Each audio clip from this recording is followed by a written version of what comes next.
Hosted by you/poly_throwaway3. I, 37M, have been with my partner, 36F, for 17 years. I am the sole provider for my family of 6, partner, 4 kids, and 2 high-energy dogs. I work 5 days a week and sometimes on weekends if we need a little extra cash. My partner is a stay-at-home mom and hasn't worked since our eldest was born, by her own choice. I wake up at 5 a.m., take the dogs out, prepare the kids' lunches/snacks, ensure all school essentials, such as bags, are by the front door, and then head to work at a physically demanding job. The kids are picked up for daycare/school at 7. Due to after-school activities, clubs, etc., they're not home until 6. I come home at 7 and make dinner most nights, help with homework, do bedtime for the little ones, do the dishes, take the dogs out for a longer walk, and put the little ones to bed. If the house is a mess, I will, of course, clean it. I pay for everything: mortgage, bills, insurance, groceries, clothes, toys, technology, after-school activities, dates, and a woman to deep clean the house once a month. My partner wants to go on a 2-week vacation with her friends, which will overlap with a weekend trip I had planned with my brother, whom I rarely get to see as we live far away. She wants me to cancel my trip because she's tired and needs a break. We got into an argument where unkind things were said on both sides, but I am unwilling to budge on this. How do I get through to her that I need some rest? Edit. Hello all, sorry I haven't replied to many comments, but I have read most of them. I've seen a couple of questions I'd like to answer. My children are between 16 and 6. My wife doesn't take anyone to their clubs/activities. The younger children's school finishes at 3 p.m., and their clubs are held at school. The older kids' school finishes at 3:30 p.m. They stay in a club until 4:30 p.m. and then go to a youth group with their cousins until they come home. My eldest makes their way to and from school on their own, while my youngest are picked up and dropped off. The kids are, of course, able to eat breakfast at home, but they often enjoy eating with their friends before school starts at 8. My wife doesn't walk the dogs because she doesn't like to, and frankly, they don't like her. I enjoy my time walking the dogs because it allows me some time to think. We have a large yard with dog houses, toys, and some agility equipment for them to use while I'm gone. They also get mental stimulation through Kongs and puzzle toys, which have been prepared and stored in the freezer. What does my wife do all day? Honestly, she's not isolated. She often tells me about things she's done with her friends, sister, or mother. She goes to the gym and enjoys hobbies such as embroidery, knitting, and some jewelry design. She changes what she likes to do, saying it keeps things fresh. Housework-wise, she does the laundry, I fold and distribute later, and she gives the dogs water and their prepared meals. We have robot vacuums and air purifiers to handle the dog hair, but my wife will vacuum if needed. I wipe the countertops and load the dishwasher after meals. The older kids take care of their own rooms and bathrooms for an allowance. Have you ever not truly noticed something until it's right in front of your face?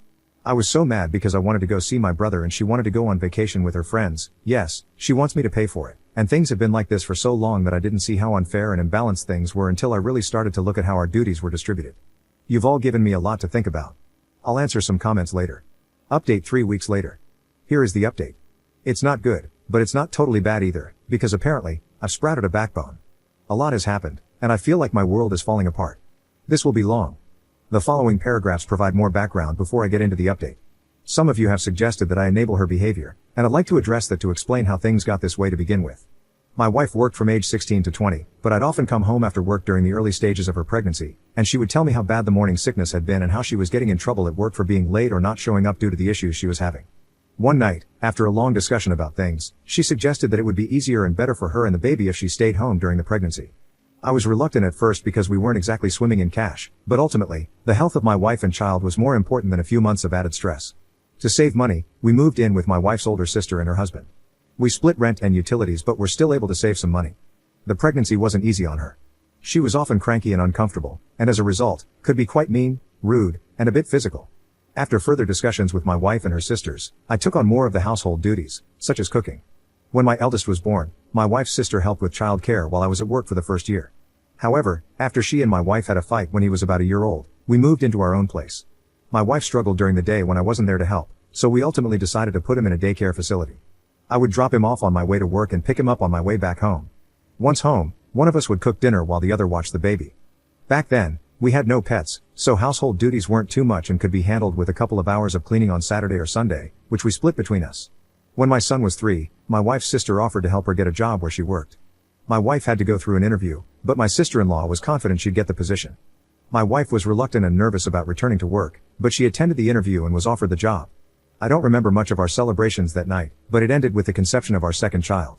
My wife told me about the pregnancy when she had been at her new job for just over a month. She stuck it out for a couple more weeks, but was fired due to not showing up for shifts. I asked one of her doctors about the issues she was having early in the pregnancy, back pain, leg pain, nausea, etc., but my wife cut me off before I could finish and asked me to leave the room. When we got home, she berated me for speaking to her doctor as if she were a child and told me that if she wanted something brought up to her doctor regarding her pregnancy, she'd do it herself. She said I had embarrassed her because she knew her body and what was normal and what wasn't. I still thought the issues needed to be addressed with her doctor, but whenever I brought it up, her mood swings would get worse. My mother-in-law came to live with us for a short while when my second child was born, helping out when I returned to work after paternity leave. When my daughter was about 4 months old, my wife expressed that she was having difficulty looking after her by herself during the day. However, my mother-in-law, who had her own life and responsibilities, couldn't stay indefinitely. We had a 2-bedroom apartment at the time, and having her sleep on the couch didn't seem fair to me. So we enrolled my daughter in daycare, and my son went to daycare after nursery as well. I'd pick them both up around 6 p.m. and head home. My wife promised she would speak to her doctor about the possibility of depression, and her mood did improve with the additional help with the children. My wife took on cooking and cleaning duties then, but she struggled as well. I would often come home to burned or ruined food, and I'd need to make something else anyway. So, I ended up cooking dinner most nights to avoid wasting food. During a weekend away for a friend's wedding, when my daughter was 5, I suggested that my wife go back to work. Both kids were in school by then, and I thought we could improve our lifestyle with 2 incomes. We had recently bought a house because the apartment was too small, and the children needed their own rooms.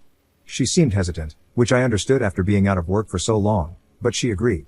She applied for several positions but had no luck with interviews or callbacks. We found out she was pregnant with our third not long after that, and returning to work was put on hold again. The pregnancy was difficult, as expected, but once again, my mother-in-law came to stay when I had to return to work. She stayed for a while but eventually had to return to her own home. Before she left, my wife told me she feared she would struggle with our second daughter just as she had with the first. I tried to reassure her, but she seemed to become extremely depressed the moment her mother left. I would return home with the 8 and 5-year-old to a screaming baby and nothing done around the house. Her mood and actions affected the entire household. Reluctantly, I put our second daughter in daycare as well, but I told my wife she had to talk to her doctor and that we would no longer be having any more children. She was angry, and we had a huge fight about it. But I got a vasectomy, and she eventually accepted it. We've always used protection. My wife is on birth control, and I always use condoms, but given that it had already failed twice for us, when my first was conceived after my 21st, I was so drunk I don't think I wore one, and our second after celebrating her new job, and our third at our friend's wedding, I didn't want it to happen again. But obviously, the universe had other plans for us, and our third daughter was born 2 years after our second when we were celebrating a promotion I'd gotten at work. Obviously, this is a brief summary of events, and there have been several other moments over the years when I've suggested she go back to work. I thought I'd provide further background for those curious about how we got to where we are. Someone asked if my wife has had a break recently.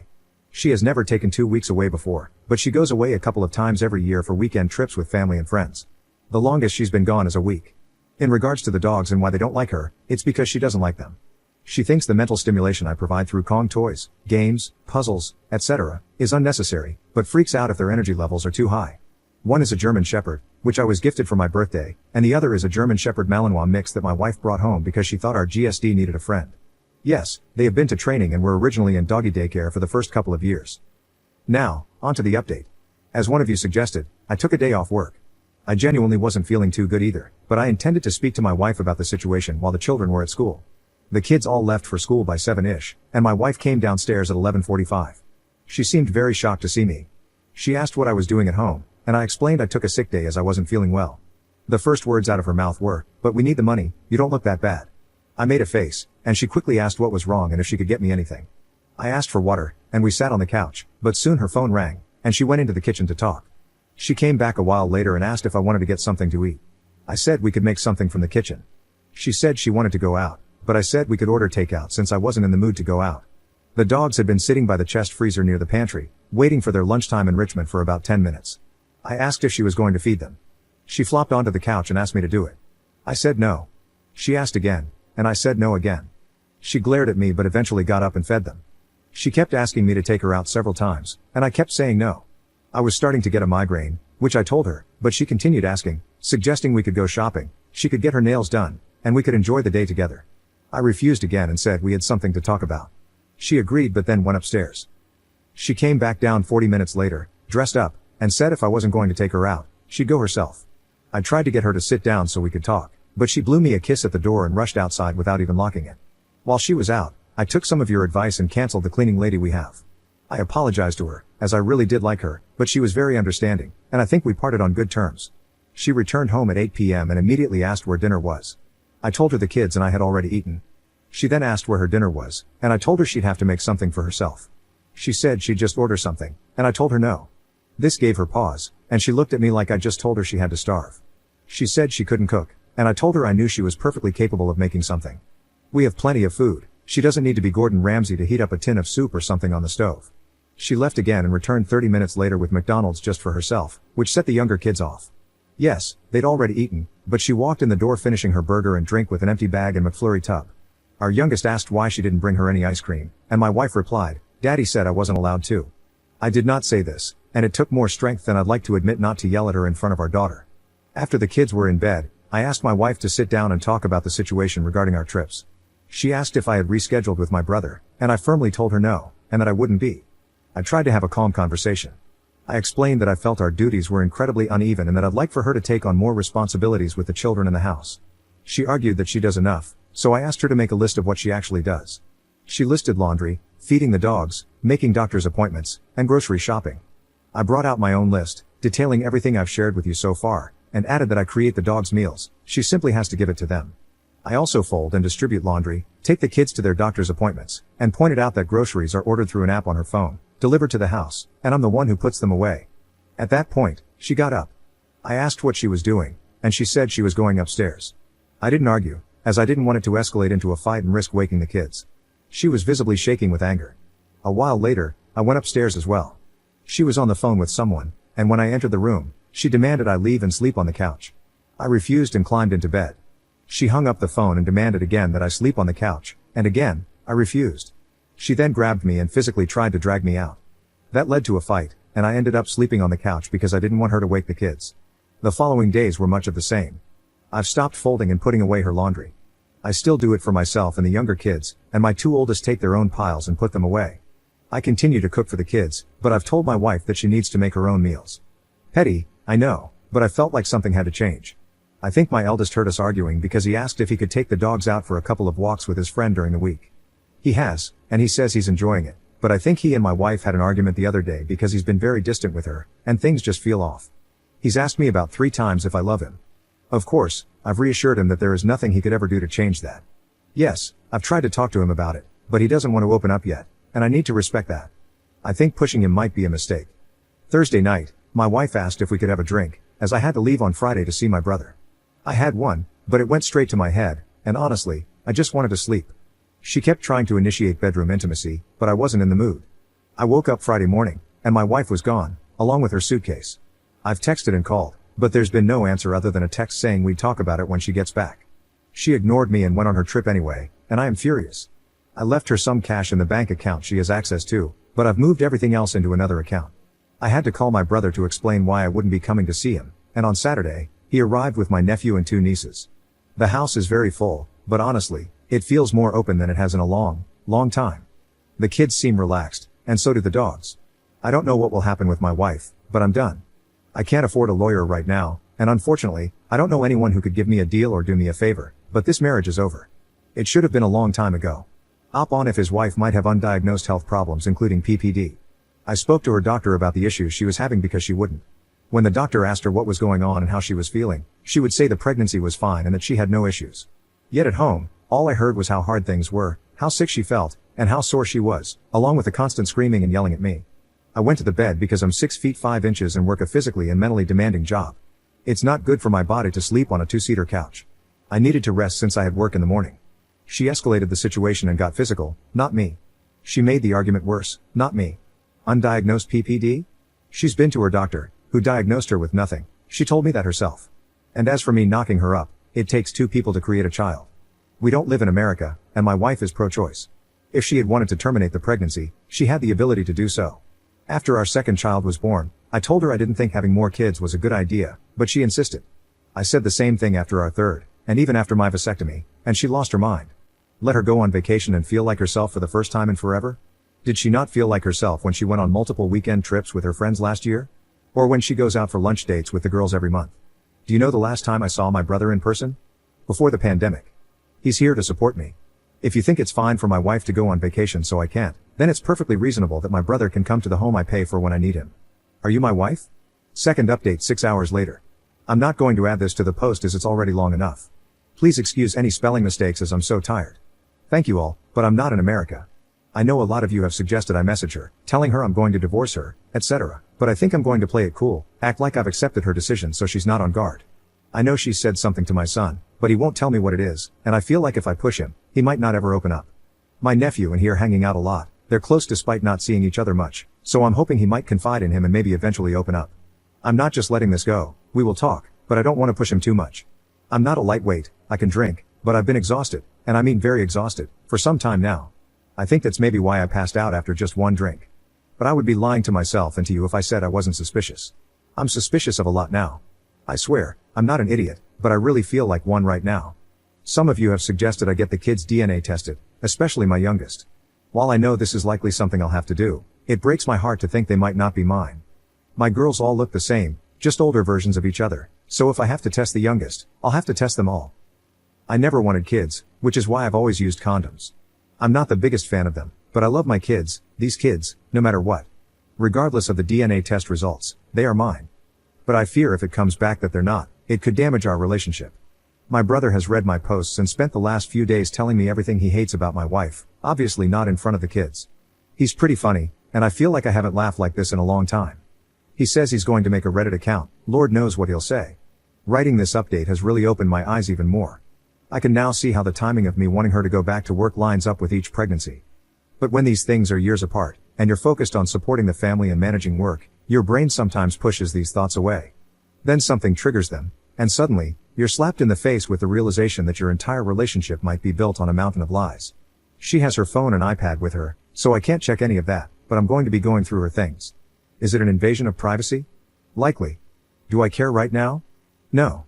I feel like I've wasted the majority of my life, my good years, and it feels horrible to say that when I have 4 kids. I promise I don't mean they're a waste. As I said in the post, this marriage is over. I'm done. My kids deserve better, but I won't be alone when I confront her. As I mentioned before, she can get handsy, and no, I've never retaliated, and I don't want to be put in a position where I'd need to. I want to thank all of you for your comments, insight, and kindness. I know I haven't replied to many comments, but there are so many, and I don't have much time right now. I am trying to respond to DMs, as that seems easier to manage. I'm thinking about asking my sister-in-law what really happened with my wife in that job, but I don't want to come off as suspicious. My sister-in-law is kind, but she's also my wife's sister, so her loyalty likely lies with her.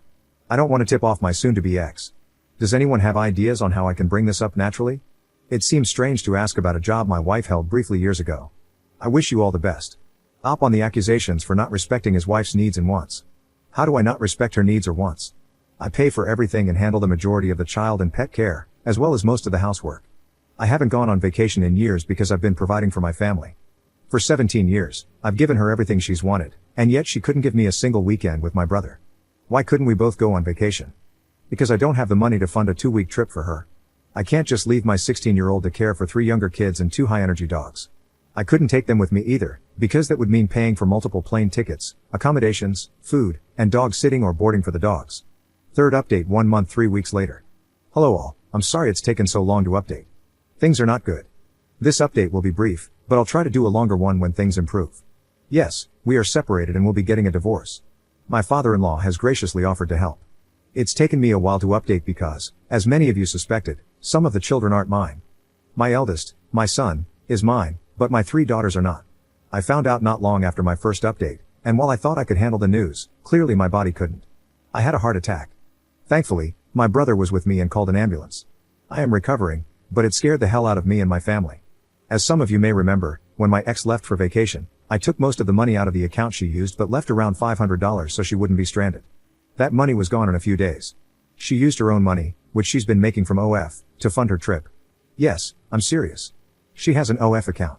My son, who had offered to take the dogs out for me during his lunch/free class time, walked in on his mother making content in the living room. She told him that I wasn't making enough money for the family to survive and that she had to do OF to help support us. She also told him that I was ashamed and embarrassed by it, and that I would be very unhappy and hurt if he ever mentioned it. She even told him that speaking up could ruin our marriage and lead to a divorce. My in-laws know everything now, as my brother had to call them to help watch the kids while I was in the hospital. My father-in-law is furious, and my mother-in-law is just devastated. She keeps apologizing to me, like she's the one who betrayed me. My ex has moved out. She initially tried to make me leave so she could stay in the house with the kids, but after a conversation with her father, she's now renting a place.